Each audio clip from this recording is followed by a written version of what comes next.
राधे राधे, जय श्री कृष्णा, हर हर महादेव। आज हम आपको सुनाने जा रहे हैं कहानी कि नंदी जी कैसे बने शिवजी जी की सवारी। तो आइए सुनाते हैं आपको। एक अनुपम भक्ति कथा। बहुत प्राचीन समय की बात है। हिमालय की गोद में घने वनों और पवित्र नदियों के बीच एक महान ऋषि रहते थे। ऋषि शिलाद। वे अत्यंत तपस्वी, वेदज्ञ और शिव भक्त थे। उनका पूरा जीवन तप, साधना और सेवा में बीतता था। लेकिन ऋषि शिलाद के मन में एक गहरी पीड़ा थी, पुत्र की इच्छा। ऋषि शिलाद की निसंतान थे। उन्हें पुत्र की इच्छा इसलिए नहीं थी कि कोई वंश चलाए, बल्कि इसीलिए कि कोई ऐसा हो जो धर्म, भक्ति और तपस्या का साक्षात स्वरूप बने। उन्होंने वर्षों तक कठोर तप किया, दिन रात केवल एक ही नाम ओम नमः शिवाय, ओम नमः शिवाय। उनकी तपस्या से तीनों लोग कांप उठे। भगवान शिव का वरदान। एक दिन कैलाश पर्वत से स्वयं भगवान शिव प्रकट हुए। उनका तेज सूर्य से भी अधिक और मुख पर करुणा का सागर। शिवजी बोले, वत्स शिलाद, तुम्हारी तपस्या से मैं प्रसन्न हूँ। वर मांगो, क्या मांगते हो?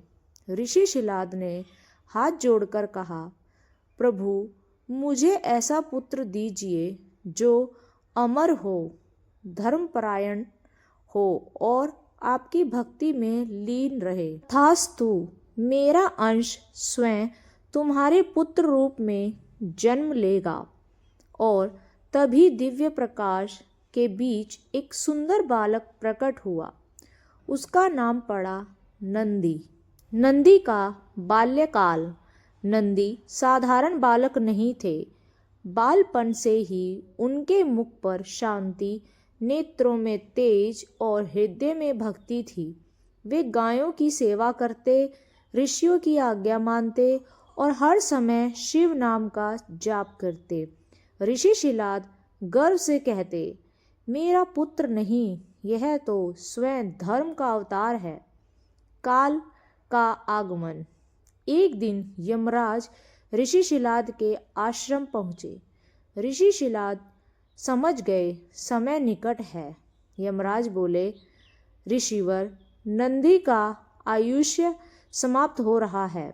यह सुनकर नंदी शांत भाव से बोले, पिताजी, मुझे कोई भय नहीं, मैं शिव की शरण में हूँ। नंदी की महाभक्ति। नंदी शिवलिंग के सामने बैठ गए। उन्होंने अपने दोनों हाथ जोड़ लिए। आंखों में अश्रुधारा बहने लगी। वे बोले, हे भोलेनाथ, हे परमपिता परमेश्वर, अगर मेरी भक्ति सच्ची है तो मुझे अपने चरणों में स्थान दीजिए। उनका भक्ति भाव इतना प्रबल था कि कैलाश पर्वत डोल उठा। शिव का प्रकट होना। अचानक आकाश गूंज उठा। नंदी भगवान शिव स्वयं प्रकट हुए। उन्होंने यमराज को रोका और कहा, यह मेरा भक्त है, इसे काल नहीं छू सकता। उसके बाद शिवजी ने नंदी को अमरत्व का वरदान दिया। नंदी बने शिव की सवारी। शिवजी बोले कि वत्स नंदी, आज से तुम मेरी सवारी हो। तुम केवल मेरे भक्त नहीं, मेरे गणों के अधिपति हो।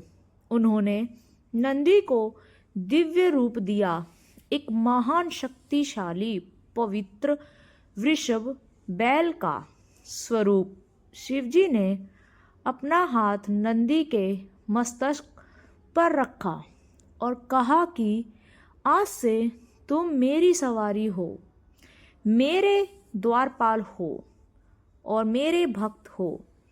मेरे भक्तों और मेरे बीच सेतु हो। नंदी का वरदान। नंदी ने विनम्रता से कहा, प्रभु, मुझे बस एक वर चाहिए, जो भी भक्त आपके दर्शन को आए उसकी प्रार्थना पहले मेरे कानों से होकर जाए। शिवजी ने प्रसन्न होकर कहा, तथास्तु। आज भी यह परंपरा है कि इसीलिए आज भी माना जाता है कि शिव मंदिर में पहले नंदी के कान में मनोकामना कही जाती है, फिर शिवलिंग के दर्शन होते हैं। क्योंकि नंदी केवल सवारी नहीं है, वे है भक्ति का प्रतीक, सेवा का स्वरूप और शिव का सबसे बड़ा भक्त, धैर्य और समर्पण की मिसाल। इस कथा से हमें क्या सीख मिलती है? सच्ची भक्ति में न समय लगता है, न रूप देखा जाता है। जो पूरी श्रद्धा से ईश्वर को समर्पित हो जाए वह नंदी बन जाता है। अगर आपको हमारी स्टोरीज थोड़ी सी भी अच्छी लगती हो तो हमारे चैनल को लाइक, शेयर, सब्सक्राइब ज़रूर करें। हमारी आने वाली वीडियो आपको सबसे पहले मिल जाए उसके लिए बेल आइकन को ज़रूर दबाएं। तब तक के लिए राधे राधे, जय श्री कृष्णा, जय माता की, हर हर महादेव।